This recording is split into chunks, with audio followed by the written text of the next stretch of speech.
are under options, the single leg dashboard. And what we started covering this because it's a relatively new tool. And what this tool does is isolate single leg option trades. So when options trade, you could enter in, buy or sell a call or put, but you could also enter in a trade that is a call spread, a put spread, a butterfly. And if you're designating it that way, that you want those legs to get filled simultaneously, it will get tagged as a multi-leg trade because that's how the order comes in. That's how the exchanges tag it. And this takes just single leg trades that they were reported as, either call or put, without a stock contingent, without another option contingent. And we analyze these trades separately. So you could see here in SPY, there were 5.9 million contracts, a little bit over 5.9 million contracts that were single leg trades. And here, out of the total volume of 7 million. So you could see here that or actually, we could go here to the activity first. We just hit on this activity over here. We could see that 85% of the options were single leg trades, 15% yesterday in SPY were multi-leg trades, and the less than 1% were contingent trades. Right, so let's go back to the single leg dashboard here. So this is the breakdown of calls versus puts. So almost even, 48% calls, 52% puts. If we just looked at our interpretation of where the end users, coming in, the market, the takers, the initiators, the interpretation, which way were they coming in, it was equally around 51% of them were from buy side, 49% from the sell side. This is how the options were executed. 71% were auto execution. I mean, they were executed electronically on the exchange, where the matching engine matched up the order, and that could involve where the trade gets filled immediately, on the bid, on the offer, or it could be or something in between, or it could be an option that is on the limit order book, right? So you put a limit order to buy or sell. If it doesn't get executed immediately, what it will do is get posted on the order book, on the limit order book on that exchange. And it could sit there if it's away from the NBBO. It'll sit there. If it's on the NBBO, somebody could come in and sell it or buy it, and that will be an auto execution. It just automatically got executed. Then we got 20%, which hit the price improvement auction. So what this is that these are orders that came into the exchange. They were, within the NBBO, probably, marketable, and they get stopped by the exchange.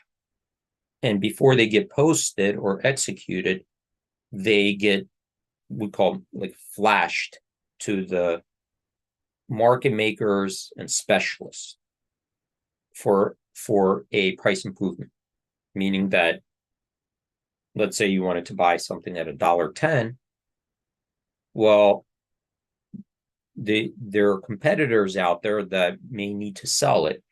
And because there's competition, they might improve and say, I'll sell it for $1.09 because I want to sell it and I want to be I want to be the one to sell it for $1.08.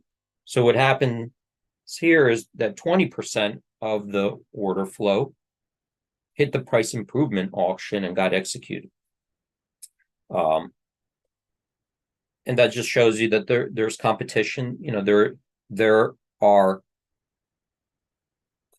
competition there between market makers and specialists, or these hidden orders in between the MBBO that are willing to improve the price. So it shows you the liquidity and the opportunity to get a better fill, right? Better quality execution. So that's 20% of the order flow, 20% of the volume hit the price improvement auction. 9% of them were intermarket sweep orders. Well, what's an intermarket sweep order? That's a special order type that you would have to select. It's not just the regular limit order, and not even a regular market order. You'd have to select specifically to enter an intermarket sweep order, and that is considered an aggressive order because if you want to access liquidity, or if you want to say, I need to get 100, 200, 300 options, right? Like of this option. And I see that there are multiple exchanges with offers. But some of the offers, are a little bit better, some are a little bit worse. But I don't want to go to each exchange based on the best offer, because when I do that, it takes time. If I have to go to the SIBO, I bought 10 there. Then I have to go to the Amex. I bought 10 there. Then I have to go. If I do that, the stock could move and the offers could move.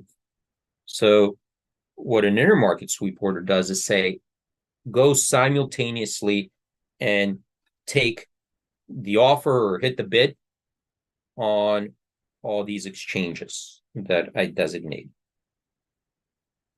So you might get an inferior price first because you're going simultaneously to all these exchanges, right? You're basically saying that I'm going to opt out of the price protection rule, right? That I'm gonna get the best MBBO price. I'm opting out of that. I'm going to bypass that rule because I want to access the liquidity, and I want to make sure that, I get the quantity of contracts that I'm seeking before the market moves away from me. So that would be an intermarket sweep order. 9% of the volume was tagged as intermarket sweeps. A floor trade looks like there's less than 1%, so there weren't that many. But what is a floor trade? That's a trade that is not executed electronically. Most of you guys are probably doing trades that are electronic. You enter it in through your execution platform, right? You click on it, you send it, and it goes to the routes to the exchanges. Now, floor trader is different. You're using a person. It's human touch. You're probably using a phone, and you're asking a broker, look, I have this order that I want to execute. It might be a complicated order. It could be just a large size order. Right? Let's say you have this butterfly and you want to negotiate and say, I'm looking for the other side. Would somebody be willing to trade this? Maybe I want to do it mid-market. Maybe I want to do it at certain prices. Maybe I want to do contingent, with the stock here, or maybe involve the stock. But you're trying to negotiate and find the other side. And a broker could take that order and start to shop it around, right? Shopping it around. Is that what we call it? Well, shopping around on the floor. You're going to go to a specialist. You might go. Yeah, no, they definitely shop it around. And not only on the floor, they'll call customers upstairs Exactly. and shop the order around. Right. So the idea there is to find more interested parties, let them know about it, let them, because a broker has other customers that are trading with sizable accounts, and they could contact those customers.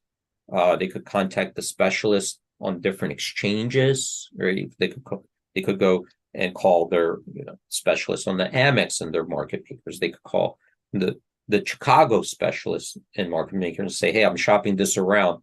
Would you be interested in it? So they're creating competition for the other side, right? Because they want to try to get them a better fill, a better execution. It's either price or the quantity, right? Sometimes the issue is not the price, it's the quantity of that the other side is interested in. Said, I want to do this trade, but only if I get like 10,000 contracts, and how can a broker help with that? Well, maybe there isn't a single counterparty that's willing to do 10,000. Maybe they're only willing to do 1,000. But if the broker calls up 10 different customers saying, okay, we're willing to do 1,000, 1,000 at this price, then that customer got all 10,000 at that one price. So that's what we're looking for. The floor trades are more negotiated human touch trades, and they tend to be bigger in size, and that's because they're looking either to improve, the price, try to negotiate and create competition for a better price, or they need a bigger quantity that's just displayed on the screen. All right, so those are the floor trades. Then we could go over here and look at the actual trade execute, where the price was executed versus the state of the market at that point in time. So when you think about the exchanges, there's actually two different pipelines.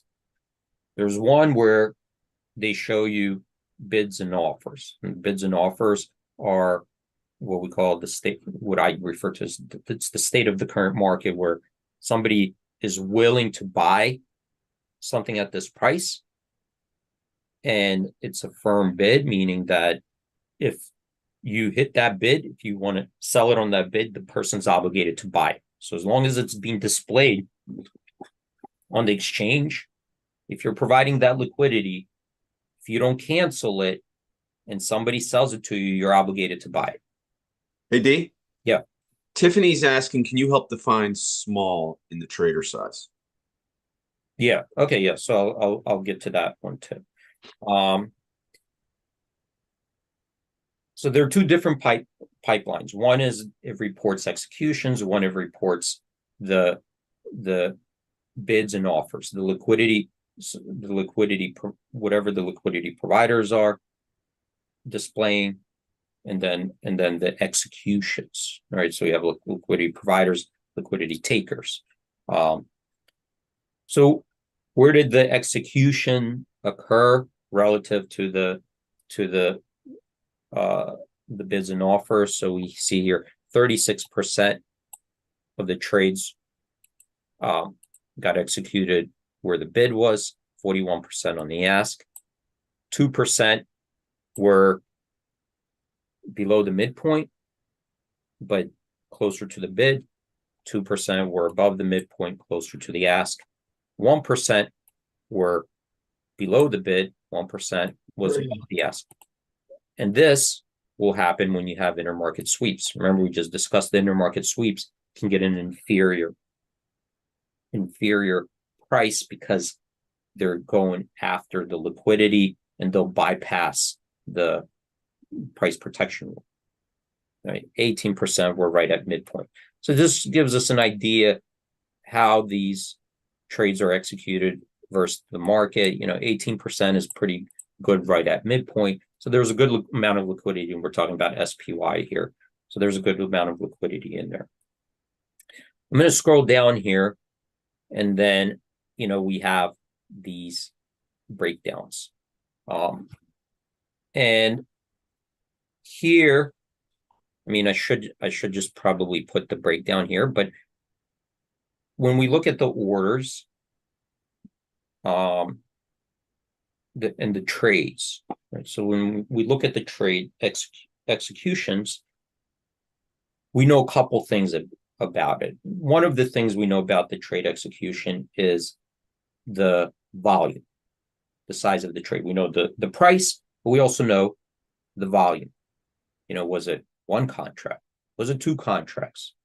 Was it 100 contracts that were involved in the execution? And sometimes it could be in a series. Sometimes you'll see a very quick, you'll see 10 lot, 10 lot, 10 lot, 10, 10, 10, 10, because it's sweeping the book. So we would aggregate those, right? So then we take these trades, right? We aggregate the big series. We isolate the ones that are not part of it. And now we have these trade quantities, right? Sometimes it's a 1 lot, sometimes it's a 5 lot, sometimes it's 1,000 or 100. And what we're trying to do is say, okay, given all that, there's lots of trades going on. What is the distribution of those, right? What are the distributions of smaller trades versus larger trades versus medium-sized trades? And how do we categorize them, right? So different people could have different opinions on that as well. What constitutes a small trades, what constitutes a big trades. It's kind of like saying, what is a large market cap stock? What is a small market cap stock? What is it? There's no exact number. You can't say small cap stock is exactly, a $10,500,431. We can't say that. So we have to put it somewhere in the bucket where, where it's reasonable to say, okay, small cap stock is this, a large cap stock is this, a mega cap stock is that. So when we look at and when we look at those trades, we say, okay, well, what is a typical small trade, in SPY? Obviously, like a 1 lot that is $1, $100, would consider that's a small trade. If there was nothing else around it, that would be consistent with a small trade, small trader type, right? Something with 1,000 contracts that's $1 million in notional. That's not a typical retail trader. That would be considered a larger trader.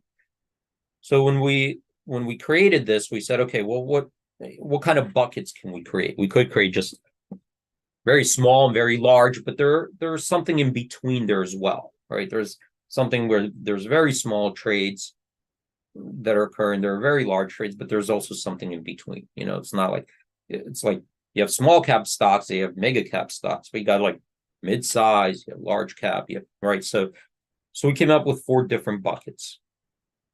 So the very small trades, we said, okay, there are a lot of trades out there we would consider small, as like a 10 contracts or less. So 1, 2, 3, and in notional less than $10,000 in notional value. So we consider that in our small trade bucket. We came up with it because, we did an analysis on all the trades. Also, if you open up a brokerage account, you open up a brokerage account, and many of you might know this, they ask you, what's your experience? How many years? What's your knowledge? And so forth. So when you trade options, you're going to have restrictions based on that. And you would have to, trade for some time before they lift those restrictions and block you. Like, for example, you won't be able to sell naked options if you have no experience at all. And even if you have $1 million in your account, and if you have no option experience, a brokerage firm may say, okay, you're restricted to buying options only in a 10 lot and not above this. So there are restrictions anyway, like it would be based on, your experience, how much you have in your account and so forth. So given all this, say, okay, this is between 1 and 10 contracts, less than 10,000. If that's the only trade we see, we put that in a small bucket. Now, there are retail traders out there. Many of you are. Most of our, if customers I know who are retail traders will probably fall into this bucket here, where the trade could be, a little bit higher already. It's maybe between more than 10 contracts, 11 contracts, 12, going up to 50, we would say, and less than $50,000 in notional. So the retail traders in options, okay, particularly in options, they'll tend to have a, more sizable account, right? So, you do have those small accounts, but they won't last that long. But the retail trader who's active in the options will have a more sizable account, and they'll be somewhere in this bucket. They'll do some, they'll fall between small trades and retail size trades, somewhere in this bucket here. And of course, and we did that, we're looking at the analysis of the trades, and that's where we think they fall into. Now, when you get above that, trade where you're, above 50 and above. AD? Yeah. We got a question from Juan about single leg. Where are the code for single contracts? I'm not exactly sure what he's asking. Would you know what he's asking for? What is the code for single contracts? I mean, I'm not sure what you mean by code, but the option trades themselves, right, get reported to OPRA, okay, Options Reporting Authority. So, Option Pricing Reporting Authority. OPRA gives you have trade, you have trades that are reported executions, and then you have the bids and offers, right? They come in, you have a few different pipelines that you're receiving data from. When something gets executed, right, OPRA has different fields with the description of the execution.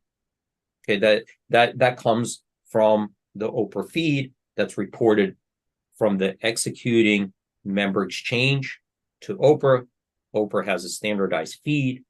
You could go read it. It's thousands of pages long, probably, but you could go and find that OPRA feed. But what it will look like is, let me see if I could give you, here, I'll go to the,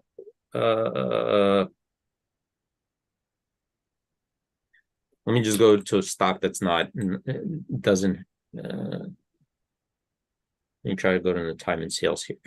So what it will do is give you a different fields describing the execution. So here's a time and sales, for example, for SPY. So what are time and sales? These are executed trades. They'll give you the time